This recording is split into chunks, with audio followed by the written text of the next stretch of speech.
상속재산 분할 심판은 어떻게 해야 하나요?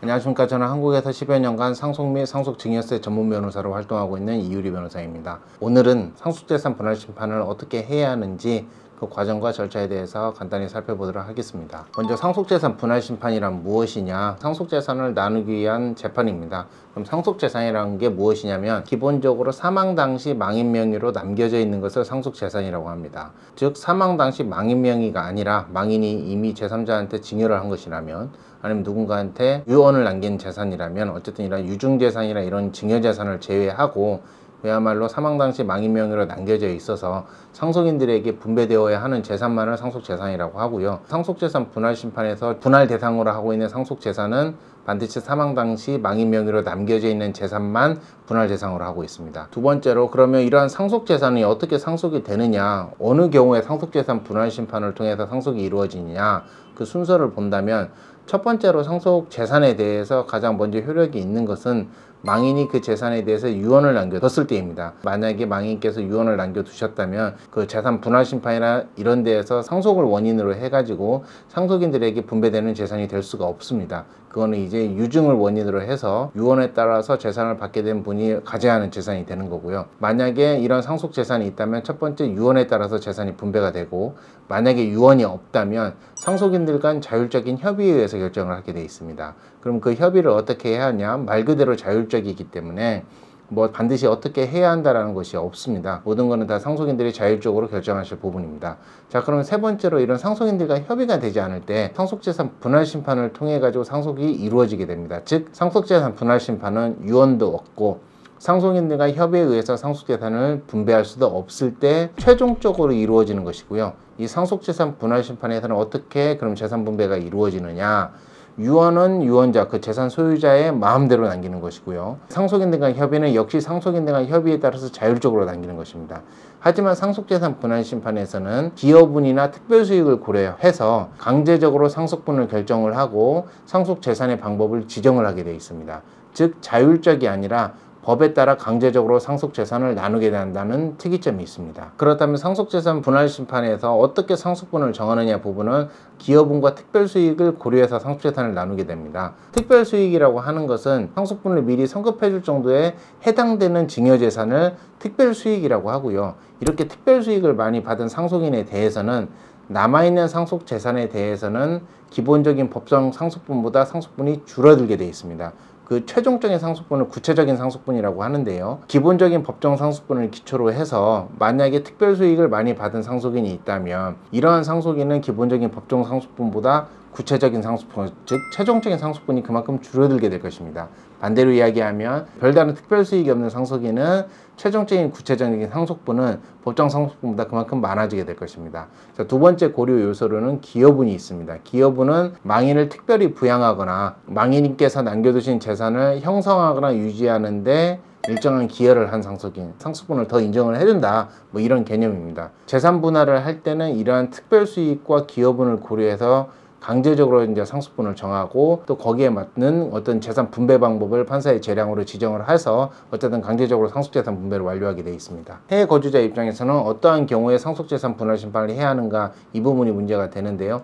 일단 가장 많은 경우에는 아무래도 나는 해외에 있으니까 국내에 있는 사정이 좀 어둡습니다. 부모님이 사망하신 이후에 장례식에 참석하고 이래저래 해서 나는 이제 생업 때문에 무기에 왔는데 한국에 있는 상속인들끼리만 딱 상속분을 정해가지고 해외 시민권자의 입장에서 어떻게 상속재산이 처리되고 나의 상속분이 어떻게 되는 것인지에 대한 명확한 설명 없이 그냥 알아서 포기하라, 아니면 한국에서 내가 알아서 하고 나중에 알아서 할 테니 일단 포기하는 서류를 보내라, 이런 경우가 많고요. 즉 일방적으로 상속을 포기를 요구할 때 해외에 있다는 이유만으로, 그렇다면 협의가 안 되는 것입니다. 이거 자체는 협의가 안 되면 세 번째 방법, 분할 심판을 통해 가지고 적정하게 상속재산 분할을 요구할 수 있고요. 또 두 번째로 해외 거주자분들 입장에서는 너무 많은 상속분을 요구하는 겁니다. 남은 재산에 대해서 여러 가지 이유로. 부모님을 내가 모셨다, 집안 행사는 내가 다 했다, 그 다음에 해외에 있으니까 뭐 별다른 부모님을 돌보지 않았다, 받아들일 수 없는 수준에서의 상속분을 많이 요구할 경우, 협의가 이루어지지 않는다면 만약에 상속재산 분할 심판을 통해서 적정하게 상속분을 요구할 수가 있습니다. 세 번째로 특정 상속인이 생전에 많은 재산을 받았음에도 불구하고 남은 재산에 대해서도 일정의 상속분을 요구하는 경우에 해외 시민권자 입장에서는 상속재산 분할 심판을 제기해서 적정한 상속분을 요구할 수가 있습니다. 네 번째, 부모님이 재산을 남겨두고 돌아가셨지만 자녀분들이 모두 대부분 해외에 가셨을 때입니다. 아들이나 딸이 그 전에 먼저 사망하신 경우에, 그렇다면 며느리나 사위, 손자녀들이 이미 사망했던 아들, 딸을 대신해서 대스프 상속인이 되거든요. 근데 이분들이 어디 있는지도 연락도 잘 안 되고, 또 미국에 있으면 정서가 사실 맞지도 않을 수도 있는 것이고요. 소통상의 문제도 있을 수 있고, 어쨌든 근데 이런 경우에 그분들의 협조가 없다면 상속 처리가 이루어질 수가 없습니다. 이 자체가 설득이나 이런 과정에서도 여러 가지 어려움이 있을 수도 있고요. 그래서 이런 경우에 오히려 재판을 통해서 해결하신 경우도 많습니다. 연락이 되지 않는 상속인들에 대해서는 어쨌든 분할 심판을 통해서 재산 정리를 해야 할 수도 있습니다. 그렇다면 상속재산 분할 심판의 절차는 어떻게 되느냐? 기본적으로 관할법원은 가정법원이고요. 상대방의 주소지를 관할하는 법원입니다. 상대방이 어디에 거주하냐에 따라서 그 관할법원이 달라지고, 중요한 건 해외에 거주하신다면은 해외로 직접 송달을 해야 합니다. 그래서 해외에 있는 상속인들 상대로 송달을 할 때는 국제 송달이 이루어져야 하기 때문에 송달 시간이 상대적으로 한국에 있는 상속인들보다 더 많은 시간이 소요됩니다. 즉 재판이 기본적으로 1년이 걸린다면, 상속인이 해외에 있다면, 또 상대방으로 들어간다면 아무래도 재판 기간이 송달 때문에 3개월에서 6개월 이상이 더 걸릴 수가 있습니다. 상속재산 분할 심판에서는 크게 두 가지입니다. 상속인들의 상속분을 결정하는 문제가 있습니다. 그 다음에 상속재산을 어떻게 분할하느냐의 문제입니다.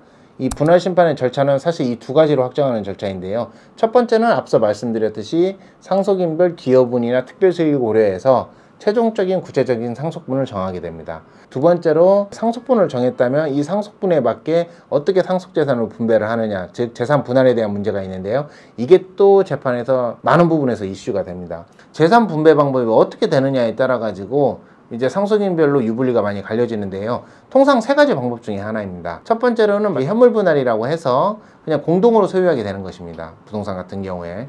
그래서 5대 3대 2 그렇게 돼서 공동으로 소유하게 되는 것이고, 이런 경우에는 2차적인 분쟁이 있을 수도 있습니다. 왜냐하면 원활하게 관리를 해야 하는데 공동 소유자이기 때문에 원활하게 협의가 되지 않을 경우에 상당한 문제점이 있을 것입니다. 자, 두 번째로는 대금 청산하는 방법이 있습니다. 즉 특정 상속인이 나는 이걸 가지길 원하고, 다른 상속인은 나는 별로 원하지 않고, 또 현금으로 청산받기를 원하고. 근데 여러 가지 사정을 고려합니다. 왜냐하면 분할 방법 지정은 재판부의 판사님의 재량이거든요. 그런 이런 대금 청산의 방법이 있고요. 세 번째로는 극렬한 분쟁이 있다든지 상속인이 만약에 원한다든지 이렇게 된다면 경매로 아예 넘겨버릴 수도 있습니다. 즉 5대 3대 1로 지정한 상속분에 대해서 부동산을 경매로 넘긴 다음에 경매 비용을 뺀 나머지 순수한 낙찰 금액을 각 금액 비율대로 나누도록 하게 하는 경매 분할의 방법도 있습니다. 그렇다면 어떤 때 이렇게 공유로 가고, 어떤 때 대금 청산, 어떤 때 경매로 가느냐, 그 사안의 상황, 또 상속인들의 관계, 지분의 현황, 이런 사정들은 종합적으로 고려하게 되어 있습니다. 그 상황이나 이런 것들이 어떻게 되느냐에 따라 가지고 완전히 분할 방법이 달라질 수가 있기 때문에 구체적인 상속인 현황, 또 재산 이용 현황 이런 것들을 고려해가지고 최종적인 재산 분할 방법이 지정되게 되어 있습니다. 이 부분은 판사의 재량이 강하게 발휘되는 영역이므로 판사가 해당 사건을 통해서 어떻게 이제 판결을 내리느냐, 이 부분을 유의하셔야 할 것입니다. 그렇다면 상속재산을 심판을 하기 위해서 이제 준비해야 할 것은, 일단 가장 중요한 건 재산 내역이 뭔지에 대한 기본적인 자료가 있는 게 좋고요. 근데 해외 시민권자 입장에서는 사실 그런 재산도 뭔지가 정확히